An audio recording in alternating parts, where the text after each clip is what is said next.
ಚಿಂತಾಮಣಿ ತಾಲೂಕಿನ ಮಾಡಿಕೆರೆ ಕ್ರಾಸ್ ಬಳಿ ಭಾನುವಾರ ಬೆಳಗಿನ ಜಾವ ಒಂದು ಭೀಕರ ರಸ್ತೆ ಅಪಘಾತ ಸಂಭವಿಸಿದೆ. ಪಂಚರ್ ಆಗಿ ರಸ್ತೆ ಬದಿಯಲ್ಲಿ ನಿಲ್ಲಿಸಲಾಗಿದ್ದ ಲಾರಿಗೆ ಹಿಂಬದಿಯಿಂದ ಬಂದ ಆಂಧ್ರಪ್ರದೇಶದ ಸರ್ಕಾರಿ ಬಸ್ಸೊಂದು ಜೋರಾಗಿ ಡಿಕ್ಕಿ ಹೊಡೆದ ಪರಿಣಾಮ ಹಲವರು ಗಾಯಗೊಂಡಿದ್ದಾರೆ. ಬೆಳಗಿನ ಜಾವ 4 ಗಂಟೆ ಸಮಯದಲ್ಲಿ ಪಂಚರ್ ಆಗಿ ರಸ್ತೆ ಬದಿ ನಿಲ್ಲಿಸಿ ಲಾರಿಯ ಚಕ್ರವನ್ನ ಬದಲಾಯಿಸುವ ವೇಳೆ ಹಿಂಬದಿಯಿಂದ ಬಂದ ಮದನಪಲ್ಲಿಯಿಂದ ಬೆಂಗಳೂರು ಕಡೆಗೆ ಹೋಗ್ತಿದ್ದ ಆಂಧ್ರಪ್ರದೇಶದ ಸರ್ಕಾರಿ ಬಸ್ಸು ಹಿಂಬದಿಯಿಂದ ಡಿಕ್ಕಿ ಹೊಡೆದಿದ್ದ.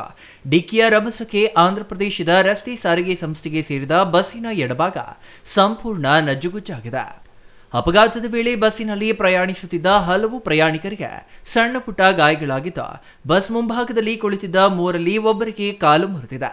ತಕ್ಷಣ ಅವರಿಗೆ ಚಿಂತಾಮಣಿ ಸರ್ಕಾರಿ ಸಾರ್ವಜನಿಕ ಆಸ್ಪತ್ರೆಯಲ್ಲಿ ಚಿಕಿತ್ಸೆಗಾಗಿ ದಾಖಲಿಸಲಾಗಿದೆ. ಅದೃಷ್ಟವಶಾತ್ ಯಾವುದೇ ಪ್ರಾಣಾಪಾಯ ಸಂಭವಿಸಿಲ್ಲ. ಬಸ್ಸಿನಲ್ಲಿ ಪ್ರಯಾಣಿಸುತ್ತಿದ್ದ ಬೆಂಗಳೂರಿನ ಕೆಆರ್ ಪುರಂ ನಿವಾಸಿ ಚನ್ನಕೇಶವರಾವ್ ಕಾಲು ಮುರಿದಿದ್ದ ಬೆಂಗಳೂರಿಗೆ ರವಾನಿಸಲಾಗಿದೆ. ಸುನೀಲ್ ಮತ್ತು ಯಾಭವ್ ಎಂಬ ಇಬ್ಬರಿಗೆ ಸಣ್ಣ ಪುಟ್ಟ ಗಾಯಗಳಾಗಿದ್ದು, ಆಂಧ್ರಪ್ರದೇಶದ ನೆಲ್ಲೂರು ಜಿಲ್ಲೆಯ ನಿವಾಸಿಗಳು ಎಂದು ತಿಳಿದು ಬಂದಿದೆ. ಇನ್ನು ಘಟನೆಯ ಬಗ್ಗೆ ಮಾಹಿತಿ ತಿಳಿಯುತ್ತಿದ್ದಂತೆ ಚಿಂತಾಮಣಿ ಗ್ರಾಮಾಂತರ ಠಾಣಾ ಪೊಲೀಸರು ಸ್ಥಳಕ್ಕೆ ಭೇಟಿ ನೀಡಿ ಪರಿಶೀಲನೆ ನಡೆಸಿದ್ದಾರೆ.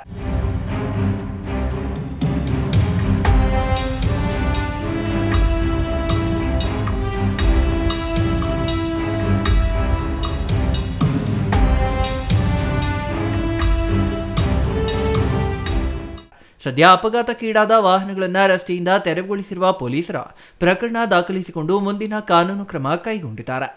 Imran Khan, CTV news, Chintamani.